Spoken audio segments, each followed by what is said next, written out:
Well, we are just about ready for third quarter action. I'm Al Raleigh along with Ed Morgan, and this game being brought to you by the Norristown Area School District. 27-6, Norristown up over PW. While we have a moment too, this game, besides being brought to you by the Norristown School District, we'd like to thank Sam Galbraith, who is producing tonight's ball game under the direction of Tony Koya. We'd also like to thank Andre Wells, who's done a fine job running camera for us in tonight's game, and also especially Ben Waters, who's done a great job spotting for us. And Ed, the way we've been spotting, we need all the help we can get. I spotted some nice cheerleaders here. That's all. Let's get back to the game. Oh, I'm sorry. Okay, the Eagles will be taking this to opening kickoff. On the far side, number 23, it's going to be Rick Waldrop. Number 4, Royce Budasuber. On the near side, the Eagles moving from left to right when they receive. The up men, number 10, John Cabot. On the near side, on the far side, Carmen Bello, number 6.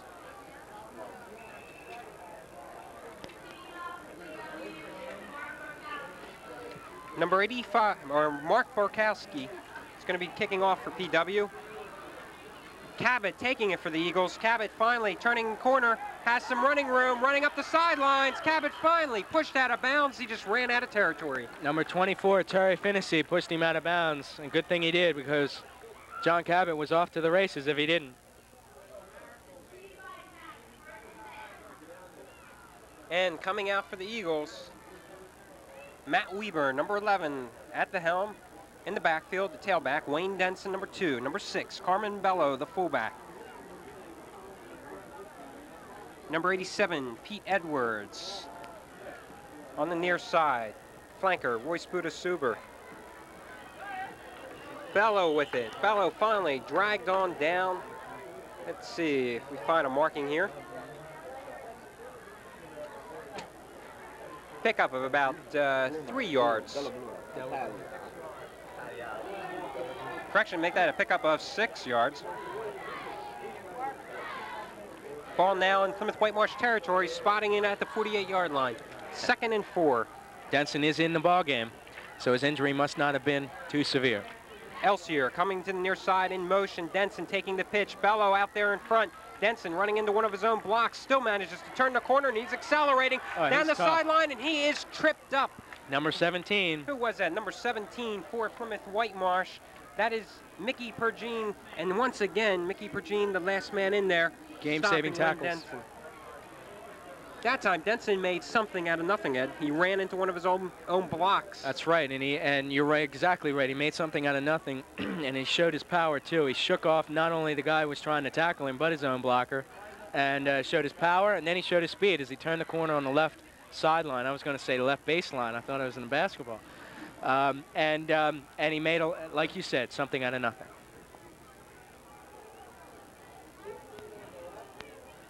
Suber in the slot, the back's an open set. The give is to Suber coming around off the left tackle. Eagles like to run that play. It hasn't been successful all season. Eric Smith, number 73, in there on the tackle. I would say that's about the 6th time they've run it, and it's never gained over 3 yards. 1 minute gone here in the third quarter. Eagles up, and Wayne Denson is trotting off the field once again, and he is limping. So Denson's still apparently bothered by that apparent knee injury that he suffered midway through the first half. People might be wondering why, with a 21-point lead, you have your star running back in there. In all honesty, there could be some scouts here that might want to take a look at Wayne Denson. Oh, I'm sure they know what's going on. Suber here turning the corner. Suber having the speed, and he breaks the tackle, and he's in there. And Ed, that was all made possible by a beautiful block by Carmen Bello, who knocked the Colonial defender inside. Suber went outside. Nice run by Buda on that play. Went inside. He went outside, and then he cut back inside from Bello's block, and then he skirted back outside for the TD. And as we said, Carmen Bello is so versatile, not just a great running back, but also what a devastating blocker. I mean, when Carmen Bello hits you at 5'11", 206, you're going to feel it. Yes, you're definitely going to go down, especially when you weigh 165 pounds. Bad snap. Well, without Wayne Denson in there, the Eagles score first in the second half, and that's probably what Reese Whitley did not want to see the most. Now his team's definitely got to go. He's got it. They got to put it up in the air, and they got to counter that pass rush by Norristown by short passes, going like they have been in the first half. The quick post pattern to either Kovac or Intrieri. Well, I would think unless it's a catastrophe or something, some emergency comes up, that will probably, I would hope, be the last we're going to see of Wayne Denson tonight. I know the fans might be disappointed, but you're right. Now you've got a gigantic 28-point lead. You do not put your bread and butter out there in this situation. No, I was surprised he even came out of the second half. Yeah, well, you know, Wayne probably wanted to play, and you can't blame him. After that beautiful first half, he's just on his 3 touchdown runs. We were adding it up. He has 165 yards unofficially. He's got to be close to 200. Robin Treary and Terry Finney back there, number 32 and 24 respectively. Nice Good kick by John Cabot. That's Intrieri fielding it at around the 11-yard line, breaks a couple tackles, bulls his way up to the 28-yard line. In there on the tackle, number 1 for the Norristown Eagles, Luther Harling. And along with number 81, let's see, check the old roster here, Vance Fisher, a 6 foot, 210-pound backup tight end. He's junior for the Eagles. Okay, backs in the I formation. Sugowski, number 11. Finney taking the handoff. Finney, good little burst of speed, getting up to around the 32. In there, Dave Elsier, number 86, for the tackle for Norristown. A Norristown defense of 5'2", as we mentioned in the beginning of the telecast. And that's primarily a running defense to stop the run. And in my opinion, PW is playing right in their hands. That defense is designed to take advantage of having only 2 linebackers, and no matter how quick they are, they can still have the open ground in the middle there for the quick dump passes. And there's another, maybe 2-3 yards pick up there.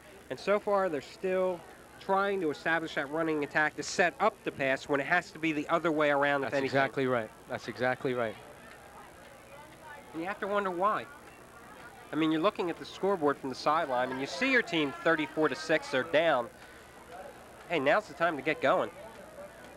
They did it against North Penn, and it's strange why they're not doing it against Norristown. We had some movement, but no flag, and once again a give right up in the middle of the line. Well, that was a tough hit by Dave Elsier, and made a nice hit on there, and Augustine was there too. John Brown, the carrier and the receiver of those hits by the Eagles defense. But it was a first down, so they did grind out those 10 yards. Just got it. And not only, I mean, we're talking about the running play, setting up the passing. Not only is it not conducive to playing catch-up, it also is taking a lot of time off the clock. Yeah, you've definitely got it there. Now they kick the quick one right over the middle. That's what we were speaking of. Who was on the receiving end that time, Ed? Looked like Patine, the tight end, Mark Patine. Yep, you're right, Mark Patine. And that is that quick play where Sugowski just takes 2 steps back and just rifles it over the side. The tight end just breaks out of the blocks and takes it. It was a play-action fake, a quick play-action fake, a fake handoff to the fullback John Brown right in the middle of the line, and Patine just breaks right behind the linebackers, and there's a seam behind the linebackers and the safety. And Sugowski again threw high, but he got it to him. Finney this time trying to go off tackle, yeah. Finney going nowhere, though. Dave Elsier just bringing him right down at the midfield point. Finney, I don't know if that was designed to be a misdirection play with everyone going one side and Finney left to defend for himself, but there was no guards, no one out there leading for him. It was a delayed draw to the left side. And there was nobody out there blocking for him because the Norristown defensive line did an excellent job containing the offensive line from moving out there to help him out. Backs in the eye. Sugowski rolling out, has problems there. He is nailed. What nice a play. It's a completion. No, they're calling it no. Well, he must have trapped it there, but that time, number 80, Mark Patine, it looked like he had come up with the ball, and Sugowski is down. And they're waving for the trainer to come in from the sidelines. He was really speared. Yeah, he was pounded. I believe it was Augustine again who pounded him. And speared, I don't think it was a good adjective because that's a penalty. That's right. But it was a good legal hit as he was just letting go of the ball. And he made a nice pass of it. And it looked like Patine made the catch over there at the Norristown sideline. But I guess they called it trap. But Theron Ellis, the sophomore, 6'2", 180, was in the backfield with Sugalski, and he was the one that forced Sugalski, was rolling out to his left side to move out, you know, back inside right before he was hit. That's when he unloaded that pass going down. And that's exactly what you have to do when you're a defensive end. And the quarterback starts rolling out to the left side there. You have to contain him and push him back into where your teammates are. That's exactly what he did. That's right, and Reese Whitley isn't taking any chances here. Number 19, Wade King, has just come onto the field. He is their backup quarterback, a 6', 170-pound senior. Sugalski trotting off the field under his own power, but King is apparently going to be taking over the QB duties. And when you're down like that, you have to come out. It is a rule. So it'd be interesting to see if Sugalski comes back in after this play. He just got the wind knocked out of him. 3rd and 11. King dropping back the pass, just coming into the game. He has his man open right over the middle. Elsier hitting him with it. And he was right at the yard marker. It was a great reception by I believe it was Kovac. Kovac, his 3rd reception of the evening. You're right. That's a sign of a good receiver. He's aware of where that field marker is. Nice route. He was at the 4th down. He did not make it. They pushed him back. Oh, it's 4th and 1. There. Less than a yard. Let's call it a short yard. Sugalski coming back in. You have to go for it here. No doubt. What do you say? Quarterback sneak? Some kind of handoff to Finney. Inside handoff. Oh, and a daring gutsy play. Call. Good play by Plymouth Whitemarsh there. And it's been working. That area, the Norristown Eagles, when they run over the films next week to get ready for next week's opponent, they're going to take a look at that area, that post area, between the safety men deep and the linebackers containing the short area. That mid-range passing route has been open all night long, whether it's a quick pop to Patine, the tight end, or a quick post pattern by either Kovac or Robin Treary. It's been open all night long. Sugalski handoff that time. I think it was to Finney. He has no running room whatsoever. He's taken down immediately. And you know, that was, as we said, a gutsy call, though, Ed, because Plymouth Whitemarsh, 4th and 1 of all times. Then they show they have it. They go for it, and it really caught the Eagles defenders just kind of sleepwalking there. I was about to say that I would have put it up. To be honest with you, I would have put it up in the air, maybe even a rollout type kind of pass. But I didn't think Whitley would go for it, to be honest with you, because he's been rather conservative this game. But he showed a lot of moxie. Is that a good word? And Treary. Nice pass. Well, PW's and Treary is signaling touchdown there. The pass on the receiving end, it was number 80, Mark Patine. Patine's brother, Dave Patine, played at PW a couple years ago. A couple yards ago, too. Yeah, but I think he's going to be a couple yards short to get out of that. Very gracefully. Well. Thank Very you. graceful. You almost didn't let me, though, on that. No. Your contract, you know, could be severed quickly. As well as my head, I guess.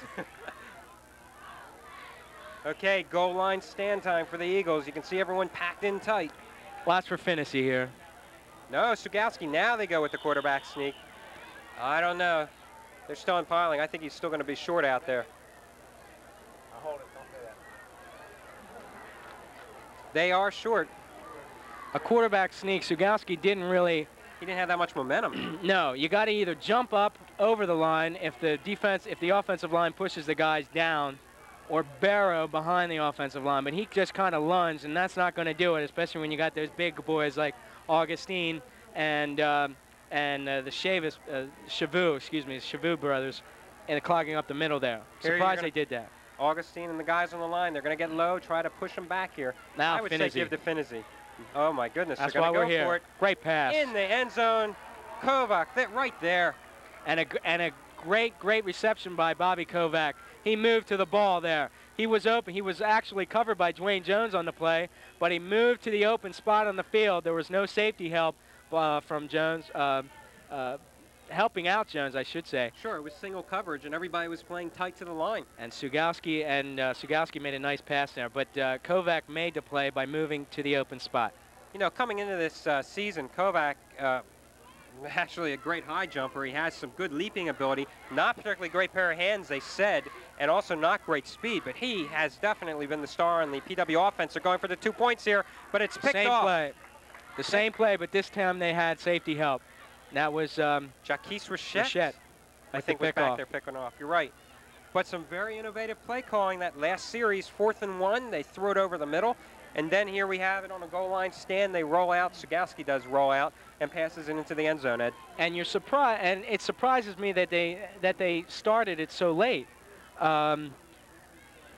We came out in the second half and they started with the running play and the running play. Maybe they thought they had to open up the secondary with that, but I really don't think that you have time to open up the secondary when you're down 21 and 28 points.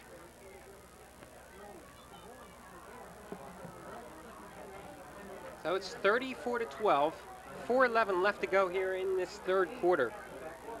Eagles a little slow coming back on the field this game. Roosevelt Field, very nice, cool, crisp evening. Unlike the first game, Norristown played against Bishop Kenrick, a hot, humid night. Not exactly conducive to great football. Didn't stop the Eagles of that evening.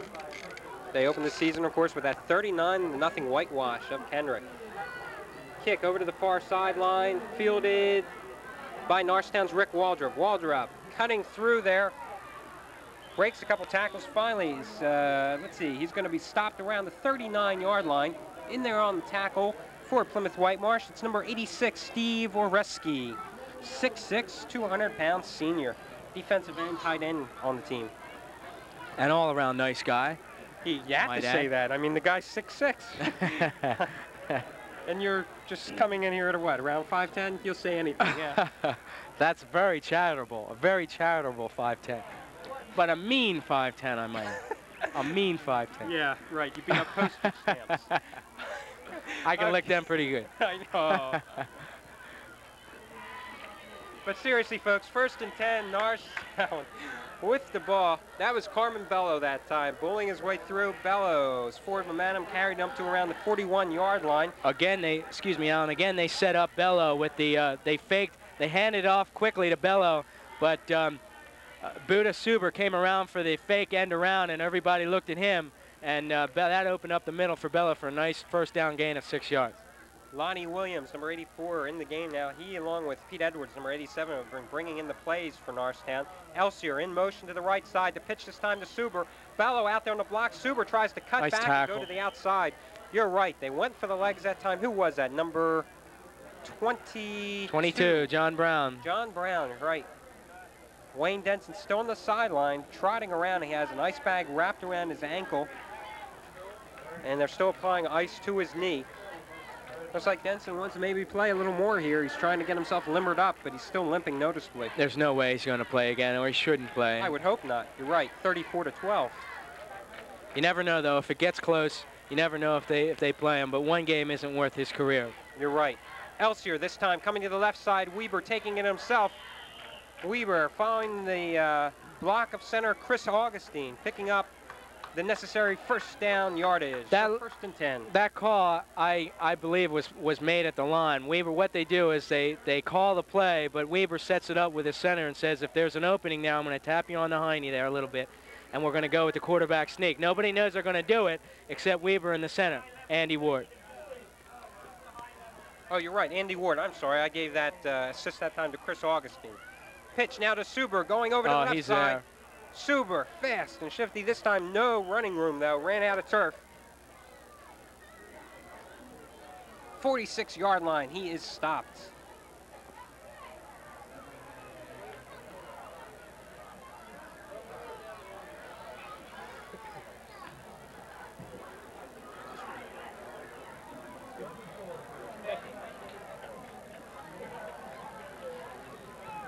Five-yard pickup by Suber. Suber, normally the flanker on the Eagles team, but he is also the second string tailback. He's in the backside of the I formation. The quick give to Carmen Bello. Bello coming out with some running room, spin move there. Bello has the necessary yardage for the first down. He dragged four Plymouth Whitemarsh Colonials that time with him, picking up that yardage. One of them was Robin Treary. Another one was number 65, Tony Professori. And Mike Borkowski. Three guys on him that time. Tony Professori. Professori, thank you. I don't know why I messed that name up. Nose guard, 5'5", 155 pounds. It's unusual that a nose guard is that size, but he started last year for PW at nose guard. And Coach Whitley says he's a great nose guard because he flies around the ball and he takes linemen with him. And that's what you got to do. He doesn't have the size, but he has that speed. Here's Suber, cut back to the inside. Bello was leading the blocking out to the outside, and it looked like Suber on his own that time decided to go against the grain and come back inside. Sometimes it works, sometimes it doesn't. That time it didn't work. That's, of course, up to the ball carrier. If he finds room up there, and that's a great way to make yardage in actuality, is to cut back against the grade, against the flow of the way the runners are moving. That time it didn't work. It got great containment and great help, the left defensive side of the line now. Now, you were saying a Professori at 5'5", and 155. Here's Bello once again is going 3 guys to take him down here.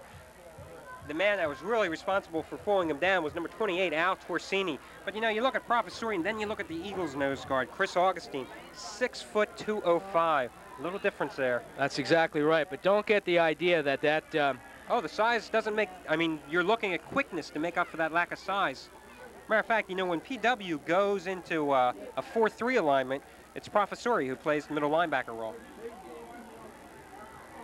Bello and Suber. Weaver giving it to the delayed draw play to Suber. And the PW defense read that one as if they were in the Norristown huddle, because Suber takes a loss of about 4 yards. The ball is being placed back at the 39-yard line. We were talking about Professori. Of course, his brother, Tony Professori, was... no, Joe Professori. Yeah, right. We're talking about Tony, I believe. But his brother Joe, of course, was the Colonials quarterback for the past 2 years. He was 6'2" and 195 pounds. Well, actually, he was their quarterback for a while, and then Chris Schaefer replaced him. Professori then, I think, went to the flanker position. I'm sorry. That's right. I stand corrected. But that's the end of the third quarter. Boy, that was a quick third quarter there. Norristown still up 34-12, but we saw PW in that quarter. Norristown, of course, opened it up, going in for the quick touchdown. PW came back with some gutsy play calling, got onto the scoreboard. 34-12. Their defense has done a good job here containing Norristown, though. Okay, if you just joined us, Norristown is in the blue, PW is in the white. My name is Eddie Morgan. My partner's name is Alan Raleigh. We're in Roosevelt Field, Norristown, Pennsylvania. The Eagles of Norristown High School against the Plymouth Whitemarsh Colonials. And Norristown going right to left, PW going left to right. Norristown with the ball, and they're going to be punting on 4th and 11. The ball is marked at the 35, excuse me, make that the 40-yard line. John Cabot's the punter, boots it up, going for the corner, and it's going to bounce. And look at this. Look at this. Can they get it? Did they get it? No, it's down in the end zone. No, it is not. He's waving it on the 1-yard line. The 1-yard line. What a play that time. Pete Edwards, number 87, along with number 81 of Norristown. Let's see, that's Vance Fisher. We're down there, and apparently they were able to stop it before it rolled over that line. Great play by the special teams of Norristown, and that's, if you're Coach Reese Whitley of PW, that's got to give you a couple more gray hairs, or a couple gray hairs. I don't even know if he has any gray hairs. I've never really met Coach Reese Whitley, but I'm sure he must have a couple gray hairs because it's looking at this score. But let's get back to the game here. Backs are in the eye. Itrieri is in motion. Handoff is inside to fullback John Brown, and he doesn't get a whole lot. Middle of that Norristown line stacked everything. Gain of 2. Chris Augustini and Rich Mitchell with the stop. Gain of 2 is going to be 2nd down and 8. PW with the ball on their own 3-yard line after that 40-yard punt by John Cabot. What do you say? Be daring. Drop back and go deep? He's going to have to. He's going to have to. One of these downs. I think it would surprise Norristown defense. I doubt if they're going to do it. They're going to run on 2nd down here, I believe, but it's going to be. And again, the line stacks it up. And he's still going. And that's Terry Finnessy, number 24, the tailback for Plymouth Whitemarsh. And it took a lot of ball players to bring him down. John Cabot was there, and number 33, Del Chavou, was also there, as well as number 61, Roland Carbone. It's 3rd down now, and it's hard to see from our vantage point. Let's call it 3rd down and 5, a long 5, as opposed to a short 6. But it's pretty much the same thing. Explain that to me next quarter, maybe. No. Okay, they're going to put it up in that area again. Mark Patine, the tight end, and that play has been working all night long. And it's been a big game for Norristown offensively, but defensively for a big game for PW. A big game, I said. Game, G-A-M-E. Okay. Excuse me, go ahead. I'm on a roll here. You're interrupting me. Big game for Norristown, but defensively, that area, again, between the linebackers and the safety position has been open all night long. Let's see if Sugowski goes back to it. He's rolling to his left side. Goes out to the flat, and again overflows his intended receiver, number 24, Terry Finizzi. It's going to make it 2nd down and 10. And Sugowski knew it that time. I mean, he just banged himself. He knew he led Finizzi a little too far, and that's been his biggest problem. Either overthrowing the ball or leading his receivers a little too much. And yet he's completing the over-the-middle slant pattern, which is probably the toughest pass for a quarterback to get since it's such a quick play and it relies on so much timing, and he's gotten that nailed down. It's an odd combination, a bizarre fact. Very bizarre. Backs are open behind Sugowski. He's going straight back to throw. He's looking for, and he's got Finizzi. He completed the pass, fumbled it out of bounds, but they're going to call it a complete. Yeah, he got Finizzi, but I'll tell you, Finizzi got John Cabot right there in the backside. Nice hit by Cabot. Cabot came from Bishop Kenrick with a reputation of being a punishing tackler. And boy, I'll tell you, he can inflict a little pain from the defensive back position. That was a nice catch by Finizzi. It shows the young man has got some good hands there, not only a gifted running back. Okay. The receivers are slot left. Itrieri inside of Kovac. And there's the rush, and there's the sack. Augustini was there, but before that, number 78. Let's see, 78 for Norristown. That is, Bill Angelucci. That's who it is.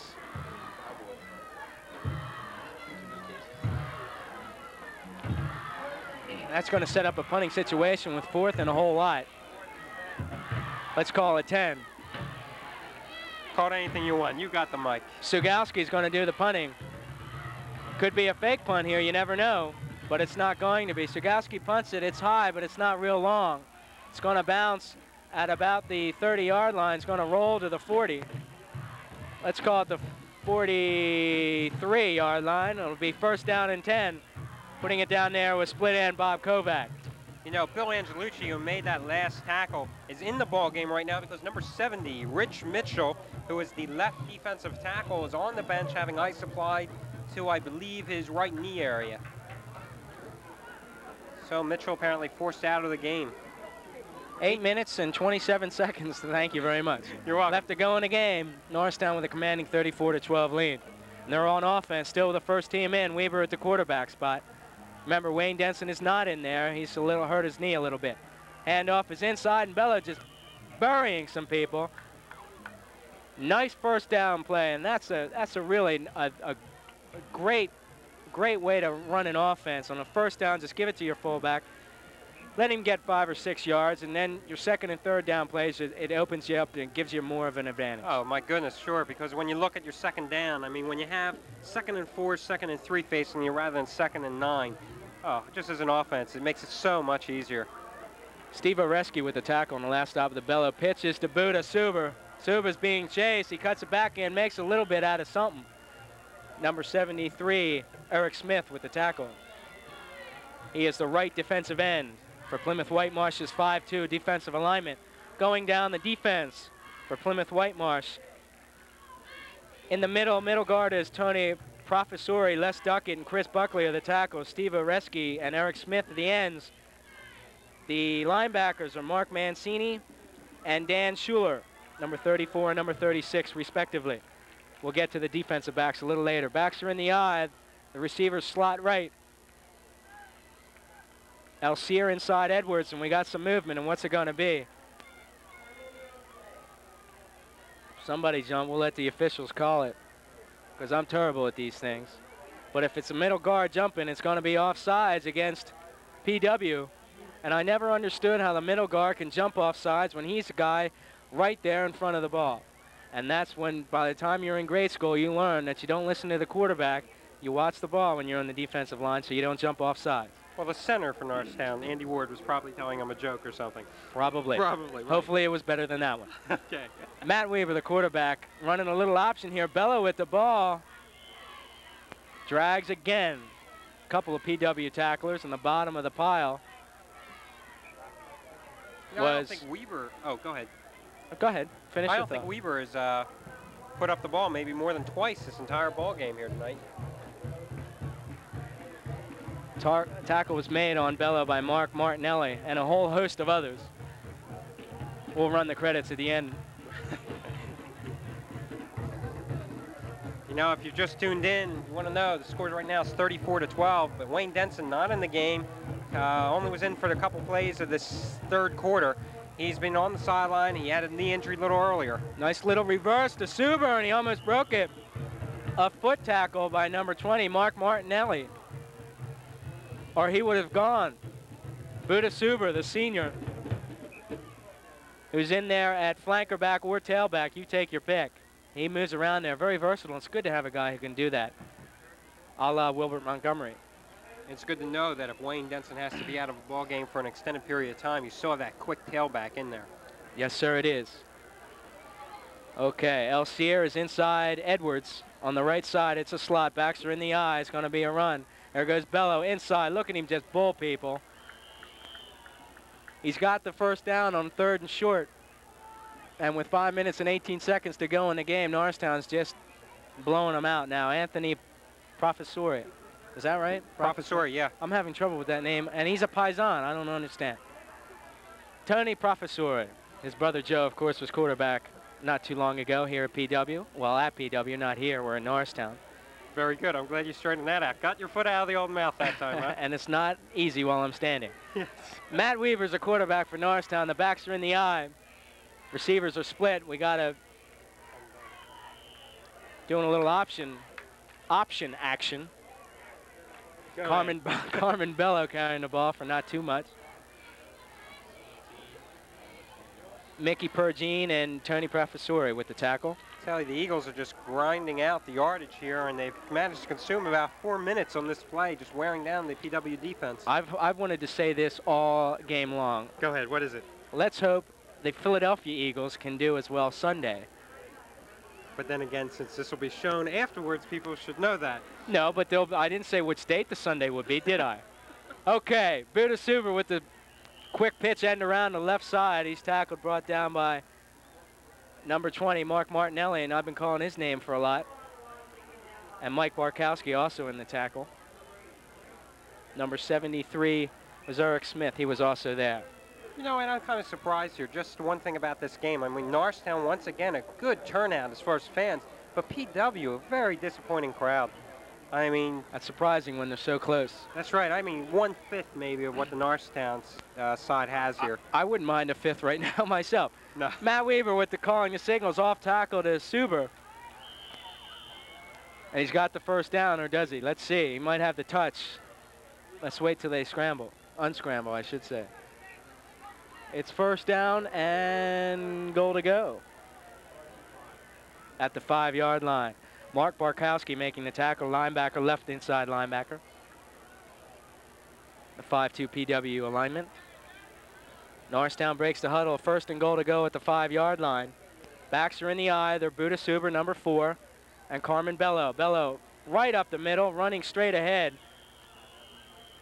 Boy, he's a tough man to bring down. Mickey Pergine with the stop. Tough man to stop.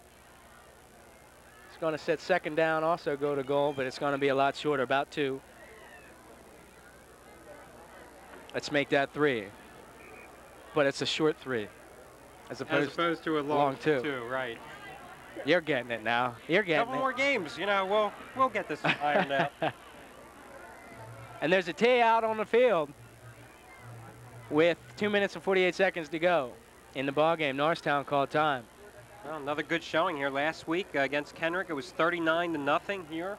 A couple minutes left to go. Norristown knocking on the door again, 34-12. Of course, next week we will all be a week older. Notice how I got out of that? As we try to find the upcoming schedule. Oh, good game. Wilson from the Reading area, which is one of the powerhouse teams up there. They were 7-3-1 last year, so they 7-3-1. I know how you can confuse a 3 and a 4. They look so much alike. And then, of course, that game's going to be 7:30 Friday night here at Norristown. And then the following week, it's going to be Pennsbury, one of the tough teams. The first conference game for the Eagles, who are in the National Conference of the Suburban 1 League. Right. PW in the American Conference. Second down and goal to go at the 3. Inside handoff again to Bello, and he just keeps those legs driving. And when you're a fullback, that's what you got to do. He is a consummate fullback, and he's attracting a lot of attention, not just Wade Denson. And I guess, excuse me, I guess Bello is rather lucky to have Denson around to bring the scouts out and to show them what this man can do. He's 5'11", 208 pounds, and when you go into college, you usually gain 15 to 20 pounds anyway from their weight training, all-around weight training. Let's see what he does. Weaver to Suber, and he got in. Royce Buda Suber over the line. And just icing on the cake here for Norristown. 40-12 while we await the extra point. Royce Buda Suber, and we found out tonight why he was nicknamed the Buddha, and the lucky Buddha is down on the bench. Can we get a shot of that Buddha? Okay, no time to take a look at that. It's about, what did you say, about 6 or 7 inches statue of a Buddha statue. It's a Buddha statue. It's a lucky statue. Oh, what a nice place kick there. My goodness, that was up there. Ron Minges really nailed that. But they only lost 1 game last year to Council Rock, and they didn't have the Buddha. That's why they keep it as a good luck charm. 41-12 now. 2:14 left to go in this game. See if we can get a shot of that Buddha right there. Right next to the helmet, right there, that little green thing. Right next to Roy. Royce is sitting right next to him. They might be roommates in college next year. You never know. It's something to think about. 41-12 here at Roosevelt Field in Norristown. 2 minutes and 14 seconds to go in the ball game, and it's a rout. Norristown leading by quick math. I don't know. It's 41-12. You figure it out. It's 29 points. Very impressive. We go to Temple. Very impressive. Must have went to college. Must have. You know, while we got a second, upcoming, this game also being aired in the Plymouth Whitemarsh area, their upcoming games, October 1st, they're going to be at home again against Upper Merion. That's a 1:30 start on a Saturday afternoon, and then a week later on a Saturday, October 8th, it's the Upper Moreland Bears, also at 1:30. Okay, we're awaiting the kickoff of John Cabot. To Plymouth Whitemarsh. The backs there are Rob Trary and Terry Finnessy. Place kicker is John Cabot. There's a boot. It's a squibber. That was not intentional. I'll tell you that. Frank Watson recovered that, and he was surprised. Yes, that's not a bad play if you can recover it. It becomes your ball. But they didn't, and they did, and it's first down. Yes. Yes. So succinctly, yes. Okay, PW's ball, and it's really academic with only 2 minutes or a minute 58 to go. And Norristown calls a timeout. They're starting to get all the replacements in now. A whole host of people coming in. Can I do my Marv Albert imitation now? Go ahead. No, that's okay. We'll get the substitution. Number 56 is Jeff Harder, 6 foot, 155 defensive back. He's a senior. Luther Harling's in, defensive back, is junior, 5'9", 190 pounds. Gene Hill, number 41, is in there. He's a junior. Kevin Jones, is that Keith Jones? I'm sorry. Brooke Bugg, number 8, is also in the defensive backfield. I see number 81 out there. Number 81 is Vance Fisher, defensive end. We'll get the rest of them for in a minute here. Greg Reinhardt. Brother, of course, of Jerome and Jeff Reinhardt, the twins who packed up and now are at the University of Arizona after such a successful gridiron career here at Norristown. They join a friend of mine who I played football with at Conestoga High School. Who's that? Brian Hollins, starting tailback at Arizona. As a matter of fact, I was going to bring up the time that I played here my freshman year in high school, Conestoga High School. But then again, that game was a long time ago. No, it was, but we won 21-0. We shut them out. But now back to this game. 1:56 to go in the ball game. We had offsides on PW. Cost them 5. It'll be 1st and 15. They're going to move now from the, let's call it the, what would you say that was, the 38-yard line? 39, we'll call it? Okay. Short 39. You can call it the 39. Okay. Wade King is the new quarterback in there for PW. Calling the signals. And he gives the ball off. Number 33. To number 33. We do not have 33 on our roster. Boy, that makes things tough to figure out who he is. I'm telling you that much. Well, the unknown tailback. How quickly we forget. Number 33 carried the ball. We unfortunately don't want to make a joke about it, but unfortunately we just don't have him on our roster. He's going out. Thank God for that. We don't have to go through that again. But Wade King is a quarterback for PW. Just 1 minute and 5 seconds to go in the game. Quick give that time to Anthony Brown, a 5'11", 180 tailback, a senior for PW. You know, we were just talking about the Reinhardts who are at the University of Arizona. Last year from the starting Eagles, we have Rich Melito, the quarterback. He's at Wagner. Ken Locker, the linebacker. He's at Liberty Baptist, along with Nate Booknight, who was one of the star defensive backs for the Eagles. And then 2 more, David Davenport, fine defensive lineman, and Tom Friday, the speedy wide receiver defensive back there at Lockhaven. And that's all graduates of last year's Eagles squad.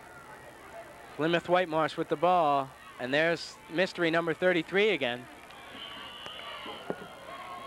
Running the ball with just 20 seconds to go. That'll probably be the last play of the ball game. Well, we've enjoyed bringing you this ball game from Roosevelt Field here in Norristown High School with just 10 seconds to go in the ball game. They will not get another play off. And Alan, it was a great experience. You're not going to start singing like Don Meredith, are you? No, but I was tempted. And that's the final score. Norristown defeats Plymouth Whitemarsh, the Colonials. Final score, the Norristown Eagles 41, Plymouth Whitemarsh Colonials 12. We will be back for our post-game wrap-up show right after this.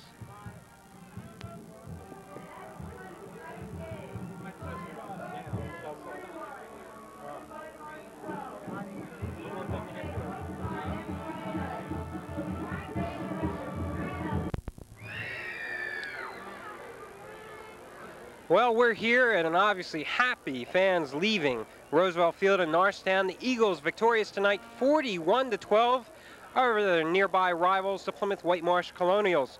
And Ed, it was a rout, let's face it. Plymouth Whitemarsh played a good game, but this was Norristown's game from the beginning and right through the end. What do you think? I look like John Madden with a tie like this, don't you think? John Madden? Anyway, yeah, it was. Plymouth Whitemarsh took the opening. Phyllis George, maybe, but go ahead. John Madden. No, Plymouth Whitemarsh, in all seriousness, took the opening kickoff. They had a great drive, mixed up the passing and mixed up the running. And they got down to about the 10 or 12-yard line, and then Steve Sugowski, their senior quarterback, threw it up for grabs. It was intercepted by Dwayne Jones, and the rest, the tide just shifted. If they had scored there, a lot of ifs and I know maybes, but if they had scored there, it would have changed the whole complexity of the game. Wayne Denson probably would have still had a great game, but it would psychologically would have kept PW in the game a lot longer. Sure, the Colonials would have come out here, they would have taken the 6-7-0 lead, and then it would have been the pressure being shifted to Norristown. You know, after that interception, you had to feel if you were a Plymouth Whitemarsh player, uh-oh, here it comes. You know, we had our chance, we just blew it, and now the pressure is on the defense. And obviously tonight they just could not contain Wayne Denson. Last week in a game you didn't unfortunately get to see. Bishop Kenrick had the same thing. They drove down the field, they moved the ball against the Eagles. Interception again. Eagles took off and they were flying. Well, it happens. Hopefully for Plymouth Whitemarsh and their fans, they can regroup. The first game for PW this year was a classic come-from-behind victory. They're down 13 points late in the fourth quarter. They throw a touchdown pass in the last minute of the game to win it to Intreary, and they pulled it off. Yeah, they pulled off it, and it was a mild upset in North Penn. But this game, I guess they kind of came down to earth a little bit. hopefully for PW, Sugowski can shake off this bad game. He didn't really have a bad game. He had a couple of passes that were a little too high. He threw a few INTs that he shouldn't have thrown the ball. And but all in all, he picked on a weakness in Norristown's defense. And we talked about Norristown's defense before we went on the air as far as their secondary. Rick Waltrip is the only guy back from the secondary of last year, and their inexperience showed this game because Sugowski, if he was a little bit more on target, his guys were open. And I talked about it during the broadcast. The Norristown coaches are going to take a look at these films and see that in between the safeties deep and the linebackers, Elsier and Chavou, there's a seam. There's a gap. It looks like the Grand Canyon, in all honesty, because it's so large.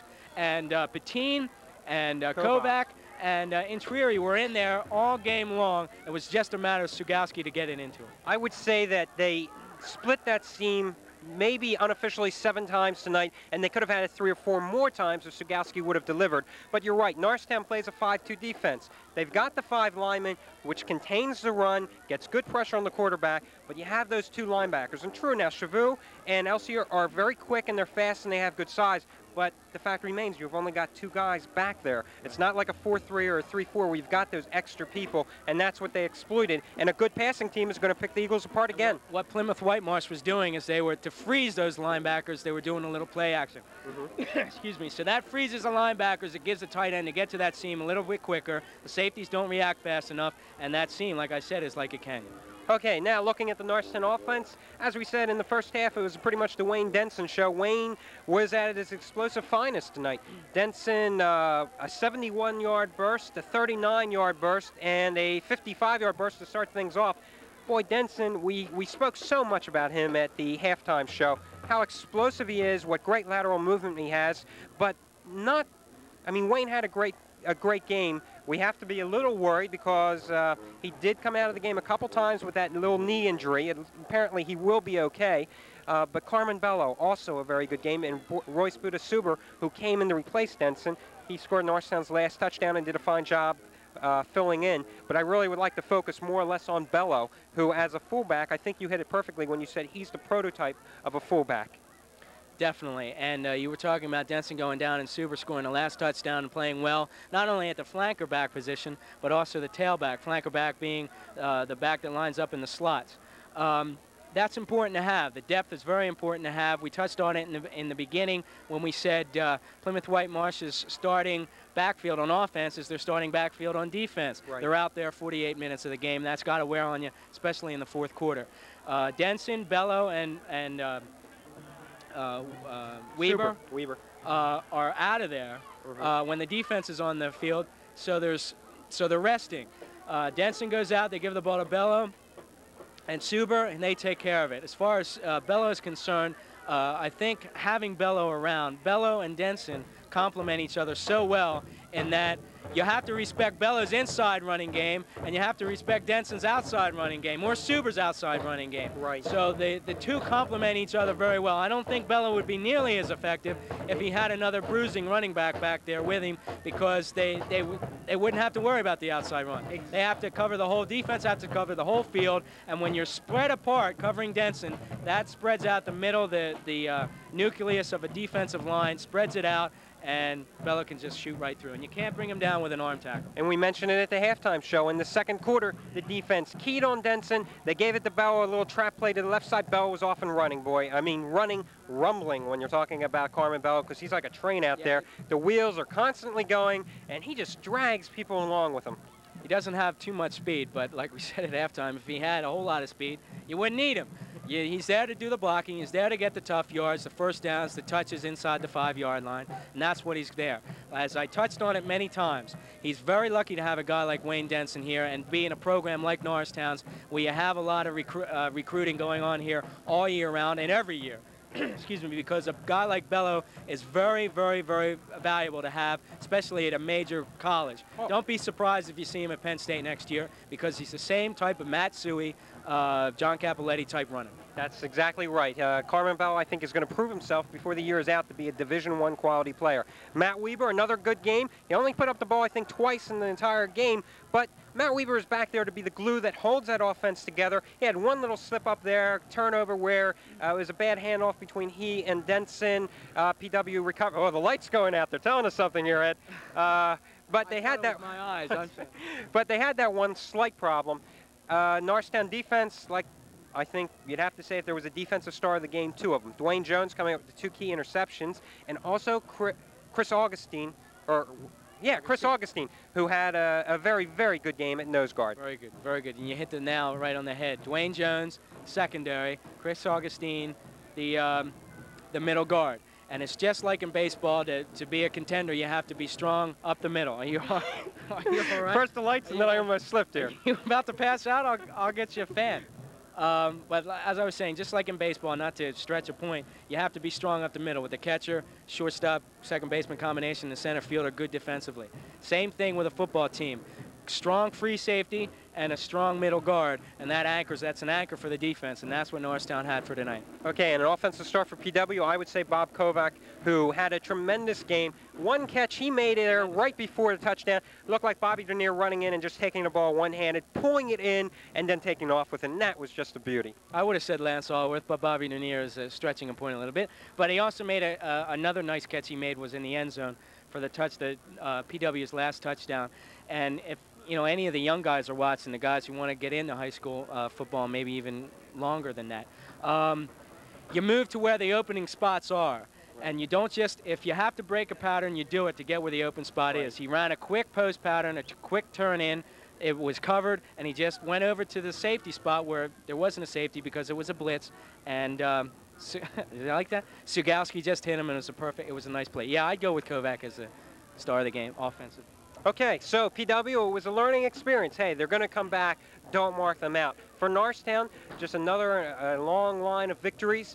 They have to get ready now because coming up, a tough opponent from up in the Reading area, Wilson, this Friday night when you're going to be viewing this tape, this Friday coming up here at Roosevelt Field at 7:30. You lost me. I don't know what and the following week, it's going to be Pennsbury, their first league opponent right here at Roosevelt Field, 7:30.